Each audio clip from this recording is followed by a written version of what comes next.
या कुक्षि विवरे कृत्वा स्वयं रक्षति सर्वतः नमामि जननीं देवीं परां प्रकृतिरूपिणी कृच्छ्रेण महता देव्या धारितोऽहं यदोदरे तत्प्रसादात् जगत्तृष्टं मातुर्नित्यं नमोऽस्तु ते पृथिव्या यानि तीर्थानि सागरादीनि सर्वतः वसन्ति यत्र तां नौमि मातरं भूतिहेतवे మాతృదేవో భవ. జూలై 2026 సంవత్సరం గోచార ఫలితాలు ఇప్పుడు మనం చెప్పుకోబోతున్నాము. మీనరాశి వారికి జూలై నెల 2026 సంవత్సరంలో గోచార ఫలితాలు ఏ విధంగా ఉన్నాయి సశాస్త్రీయమైన పద్ధతిలోనే తెలుసుకునే ప్రయత్నం చేద్దాము. ఇందులో నా కవిత్వం కానీ నా పైత్యం కానీ ఏమీ ఉండవండి. శాస్త్రం ఎంతవరకు చెప్పిందో అంతవరకు మాత్రమే చెప్తాము. మిమ్మల్ని ఇంప్రెస్ చేయడం కోసం ఏవేవో బడాయి కబుర్లు చెప్పటము, లేదా ఈ గ్రహాలు బావులేవు నువ్వు అది చేసుకో ఇది చేసుకో అని చెప్పేసి మీ చేత ఖర్చు పెట్టించే ప్రయత్నం ఏం లేదు. నేను చెప్పేటటువంటి రెమెడీస్ అన్నీ కూడా సశాస్త్రీయంగానే ఉంటాయి. మీకు ధన వ్యయంతో కూడి ఉండవండి. ఎంతవరకు ఖర్చు అవ్వాలో అంతవరకే ఉంటాయి. అవి మీరు చేసుకుంటానే మరీ సంతోషం. లేదా ఎవరి చేత చేయించుకుందామని అనుకున్నా కూడా చాలా సింపుల్ రెమెడీసే ఉంటాయి. చాలా తక్కువ ధన వ్యయమే అయ్యేటట్టుగా మనం చెప్తూ ఉంటాము. ఇక ఈ మీనరాశి వారికి జన్మంలోనే శని గ్రహ సంచారం జరుగుతోంది. అంటే ఏలినాటి శని జరుగుతున్నది. అది ఎక్కడ? తనుభావంలోనే. కాబట్టి అనారోగ్యాలు ఎక్కువ పొడజూపే అవకాశం ఉన్నది. అనారోగ్యాలు, మన ప్రవర్తన కూడా చెడు వైపు ఎక్కువ మళ్ళటము, చెడు ఆలోచనలు చేయటము, ఈ విధమైనటువంటి ఫలితాలన్నీ మనకి శని జన్మంలో ఉన్నప్పుడు జరుగుతూ ఉంటుంది. ఇకపోతే తృతీయంలో కుజుడు ఉన్నాడు. ఇది మాత్రం అనుకూలమైన ఫలితాలు ఇస్తాడు. కుజుడు 3వ స్థానంలో అందరి సహాయ సహకారాలు, ఇంట్లో కానీ వ్యాపారంలో కానీ వృత్తిలో కానీ, మీ సొంత వ్యాపారం కావచ్చు, ప్రభుత్వ ఉద్యోగం కావచ్చు, ఎక్కడైనా సరే మీకు అనుకూలమైన ఫలితాలు తెలిసిన వాళ్ళు కొన్ని సందర్భాల్లో మనం ఎవరో వాళ్ళకి తెలియపోయినా కూడా అడ్డుపడుతూ ఉంటారు. కొన్ని సందర్భాల్లో మన అవసరాలకి ఆ విధంగా కుజుడి వల్ల సహాయం అందుతూ ఉంటుంది.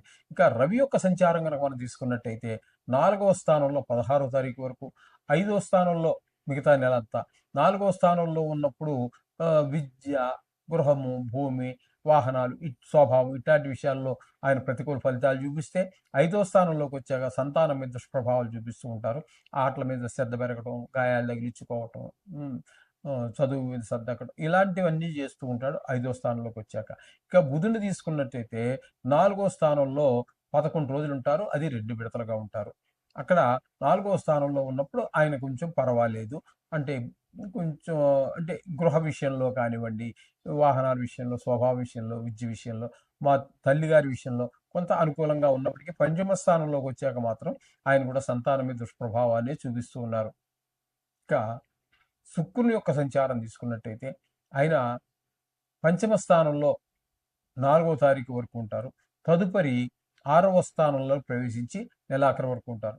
ఈ 5వ స్థానంలో ఉన్న 4 రోజులు మాత్రమే మీకు సంతానానికి కాస్త మంచి చేసేటటువంటిగా ప్రవర్తిస్తారు. మిగతావి ఈ 6వ స్థానంలోకి వచ్చి రాశి మారి 6వ స్థానంలోకి వచ్చిన తర్వాత, అంటే సింహంలో ప్రవేశించిన తర్వాత అనుకూలమైన ఫలితాలు ఏమి ఇవ్వండి. కొంచెం అంటే అనారోగ్యాలు చేసేది, కొంచెం అప్పు చేయవలసిన పరిస్థితి, కలహాలు, అపకీర్తి, ఇలాంటివన్నీ గోచరిస్తూ ఉన్నాయి 6వ స్థానంలో సంచారం చేయటం వల్ల. ఇక గురువు చెప్పేసుకున్నాము, అయిపోయింది కదా.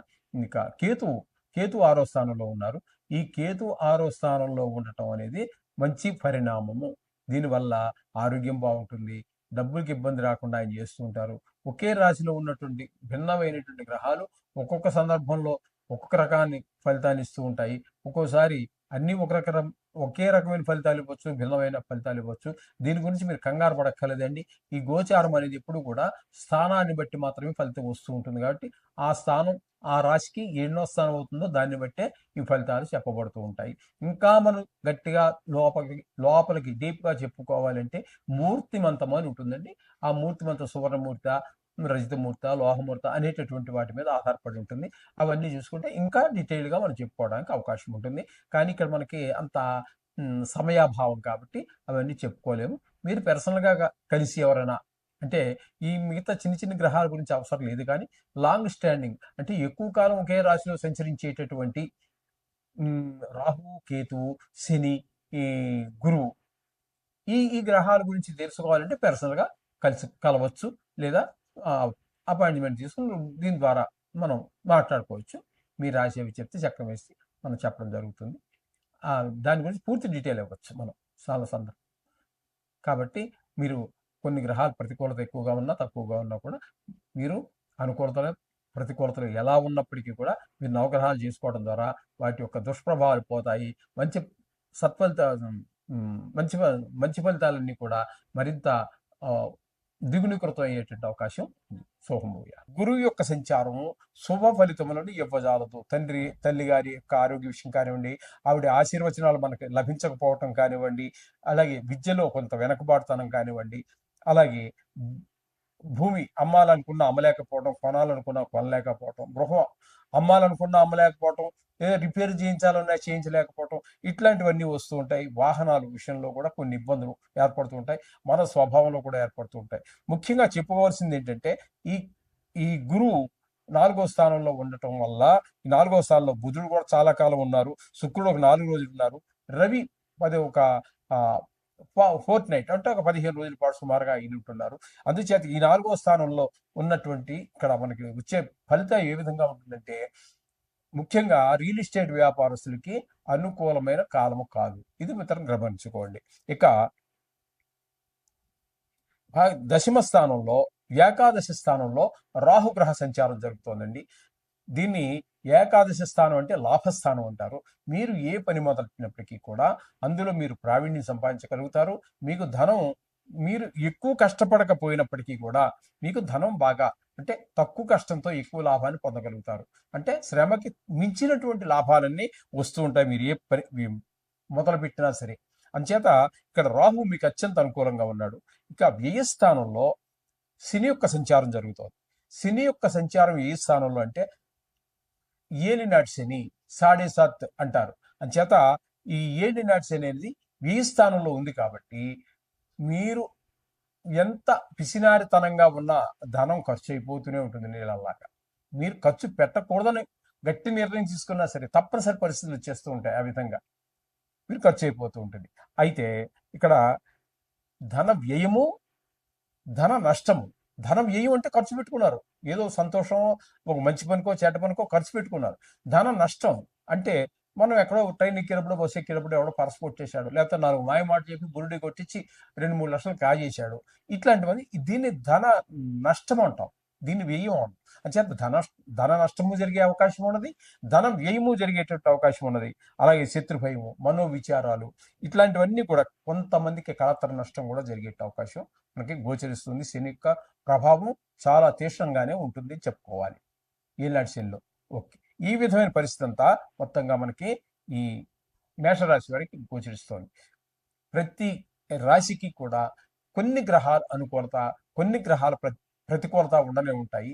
కాబట్టి ఇక్కడ ముఖ్యంగా వీరికి చెప్పుకోవాలి అన్నట్టయితే శుక్రుడు పూర్తి అనుకూలంగా ఉన్నాడు, రవి పాక్షికంగా అనుకూలంగా ఉన్నారు, బుధుడు కూడా పాక్షికంగా అనుకూలంగా ఉన్నారు, ఇక రాహు పూర్తి అనుకూలంగానే ఉన్నారు. అందుచేత నవగ్రహాలు మనం ఇప్పటి నుంచి 3 సంవత్సరాల నుంచి చెప్పుకుంటూనే ఉంటాము. చాలా రకాలు ఉన్నాయి. ఏదైనా కూడా ఏ దేవుడైనా తప్పించగలరు, ఈ గ్రహాల యొక్క దుష్ట శక్తుల నుంచి, దుష్ట ప్రభావాన్ని తప్పించగలరు. కానీ చుట్టూ తిరిగి వెళ్ళటం ఎందుకు?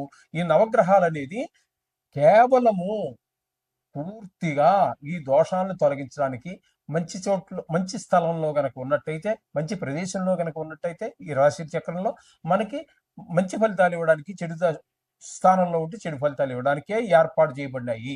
కాబట్టి అందు గురించే నేను పెద్ద కష్టమైనటువంటిది కాదు, మీ నోటికి 3 సంవత్సరాల నుంచి చదువుతుంటే 1.5 నిమిషంలో చదివేచ్చివని, లేదా 2 నిమిషాల టైం.